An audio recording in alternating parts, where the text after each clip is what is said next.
वाचन अर्थात स्पीकिंग और पठन अर्थात रीडिंग, इन दोनों में मुख्य अंतर यह है कि वाचन में वाचक और श्रोता दोनों का होना आवश्यक है, किंतु पठन में केवल पाठक होता है जो कि पढ़ता है।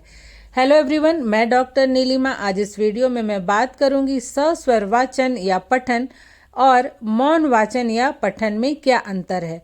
दोनों के लिए आप एक ही आंसर लिख सकते हैं, केवल वर्ड चेंज करना है। जैसे यदि सस्वर वाचन और मौन वाचन में अंतर आए तो आप वाचन लिखें, और अगर पठन आता है कि सस्वर पठन एवं मौन पठन में अंतर, तो आप ऊपर में पठन लिखकर इसी आंसर को लिख सकते हैं। आइए देखते हैं दोनों में क्या अंतर है। जो पहला है नंबर 1, स्वर सहित वाचन या पठन, यह बोलकर किया जाता है, और चुपचाप वाचन या पठन यह चुपचाप बिना बोले, बिना होठों को हिलाए, बिना आवाज किए किया जाता है। नंबर 2 है सस्वर वाचन का अर्थ है मौखिक रूप से सुनाना, मतलब कि मौखिक रूप से बोलते हुए जो भी श्रोता है उनको सुनाना, और वहीं सस्वर पाठन का अर्थ है मौखिक रूप से बोलकर पढ़ना। नंबर 2 है मौन वाचन का अर्थ है चुपचाप मन में पढ़ना। तो मौन वाचन हो या मौन पठन हो, दोनों में क्या होता है, चुपचाप मन में ही पढ़ते हैं। नंबर 3 है सस्वर वाचन से उच्चारण में सुधार होता है, अर्थात सस्वर वाचन उच्चारण में शुद्धता लाने के लिए किया जाता है, और यही बात पठन के साथ भी है। बोलकर पढ़ने के लिए इसलिए कहा जाता है कि उच्चारण शुद्ध हो सके। और नंबर 3 है मौन वाचन विषय वस्तु को गंभीरता से समझते हुए ग्रहण करने के लिए किया जाता है, और जब चुपचाप पढ़ते हैं उस समय भी जो भी पढ़ते हैं उसको गंभीरता पूर्वक समझते हुए पढ़ते हैं। नंबर 4 है इसमें सभी छात्र बोलकर वाचन करते हैं, जिससे कक्षा का वातावरण स्वरमय हो जाता है, और पठन के साथ भी यही है कि सभी छात्र मिलकर पढ़ते हैं एक साथ, जिससे कि कक्षा का वातावरण स्वरमय हो जाता है।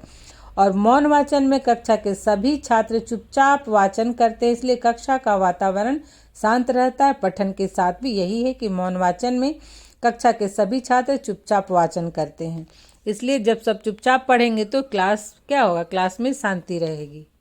नेक्स्ट जो है नंबर 5, सस्वर वाचन या पठन का प्रयोग छोटी कक्षाओं में किया जाता है, और मौन वाचन का प्रयोग उच्च कक्षाओं में किया जाता है। नंबर 6 है सस्वर वाचन या पठन कक्षा 4, 5, 6, 7, 8 के लिए उपयोगी है, या फिर छोटे बच्चों के लिए भी जो प्ले स्कूल में है या क्लास 1, 2, 3 में पढ़ते हैं उनके लिए भी सस्वर वाचन या पठन का उपयोग किया जा सकता है।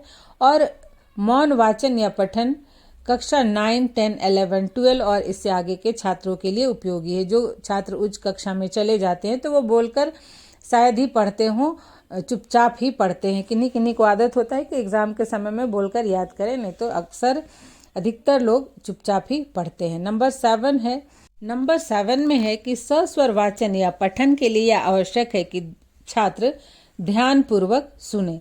वो ध्यानपूर्वक सुनेंगे तभी वो सही सही उच्चारण करके पढ़ भी सकते हैं। नंबर 7 में ही है मौन वाचन के लिए छात्रों में यह योग्यता होनी चाहिए कि वे गहन विचारों को समझ सके, अर्थात जब छात्र ऊंचे क्लास में चले जाते हैं तब फिर वो समझ पाते हैं कि क्या लिखा हुआ है, इसलिए वो चुपचाप पढ़ सकते हैं।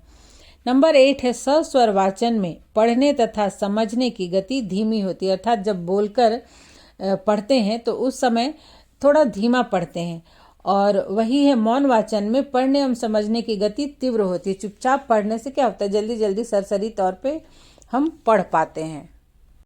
नेक्स्ट है नंबर 9, सस्वर वाचन या पठन में बालक की आँख, कान और जीभ तीनों ज्ञानेंद्रियां सक्रिय होती है, इसलिए छात्र विषय वस्तु को अधिक समय तक स्मरण रख पाते हैं, क्योंकि वो जब एक तो देखता भी है, फिर जब मुंह से बोलता है और उसी चीज को कान से सुन भी रहा है तो वो अधिक समय तक याद रहता है। नंबर 9 है मौन वाचन या पठन में केवल हमारी आंखें ही गतिशील रहती हैं, अतः मौन वाचन से विषय वस्तु को लंबे समय तक याद रखना संभव नहीं हो पाता है, और बीच बीच में मन भी इधर उधर भटकता है। नंबर 10 है सस्वर वाचन या पठन में बालक का मन एकाग्र रहता है, वहीं मौन वाचन या पठन में बालक का ध्यान बीच बीच में भटक जाता है। जैसे आप जब पढ़ेंगे तो देखेंगे कुछ देर पढ़ रहे हैं और कहीं फिर अचानक से दिमाग दूसरी जगह चला जाता है, फिर लगता है अरे मुझे पढ़ना था, तो फिर से जो पढ़ रहे हैं वहाँ पर ध्यान आता है। तो इस तरह से मौन वाचन में ज़्यादा दिमाग भटकता है, एकाग्रता कम होती है, और सस्वर वाचन में एकाग्रता ज़्यादा होती है।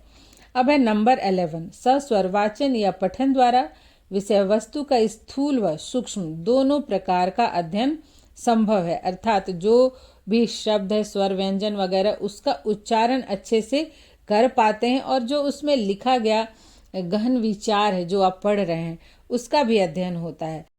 किंतु मौन वाचन या पठन द्वारा विषय वस्तु का सूक्ष्म एवं व्यापक अध्ययन संभव है।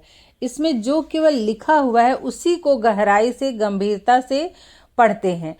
उसमें उच्चारण आप गलत पढ़ रहे हैं या सही पढ़ रहे हैं वो कोई नहीं देखता है, क्योंकि आप चुपचाप पढ़ रहे होते हैं। तो इसलिए बहुत सारे ऐसे वर्ड होते हैं जिसका उच्चारण सही ना होने पर भी उसमें सुधार नहीं हो पाता है। आप देखेंगे कि बहुत हायर एजुकेशन के भी बच्चे होते हैं कि कुछ ऐसे बच्चे जो कि हिंदी के बहुत सारे वर्ड को सही तरीके से नहीं पढ़ पाते हैं, सही तरीके से नहीं बोल पाते, इसलिए वो उसे सही सही लिख भी नहीं पाते हैं।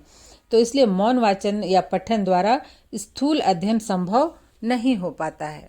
नेक्स्ट है नंबर 12, सस्वर वाचन या पठन में बोलकर वाचन करने के कारण अधिक समय लगता है। अर्थात इसमें जो भी पढ़ते हैं पढ़ने में बहुत अधिक टाइम लगता है। वहीं मौन वाचन या पठन में कम समय में अधिक विषय वस्तु का वाचन किया जा सकता है। आप फटफट सारा पढ़ के चैप्टर खत्म कर सकते हैं। नंबर 13 है, विषय वस्तु को लंबे समय तक स्मरण रखने के लिए सस्वर वाचन या पठन सबसे उत्तम होता है। और वहीं मौन वाचन या पठन द्वारा विषय वस्तु को लंबे समय तक याद रखना मुश्किल होता है। नंबर 14 है, सस्वर वाचन या पठन से वाचक अर्थात बोलने वाला और श्रोता अर्थात सुनने वाला दोनों लाभान्वित होते हैं। अर्थात जो बोल रहा है वो तो उसके मन में वो बात जा ही रही, जो पढ़ रहा है उसे समझ रहा है, जो सुन रहा है वो भी उसका लाभ उठा रहा है। किंतु मौन वाचन या पठन में केवल वाचक अर्थात जो बोल रहा है, जो पढ़ रहा है, केवल वही लाभ उठाता है, केवल उसे ही फायदा होता है। तो इस तरह से ये था सस्वर वाचन या पठन और मौन वाचन या पठन में अंतर। दोनों में से कोई भी क्वेश्चन आने पर आप इसी आंसर को लिखेंगे। आशा करती हूँ ये वीडियो आपके लिए हेल्पफुल होगा। आज यहीं तक, मिलते हैं नेक्स्ट वीडियो में। Thank you for watching.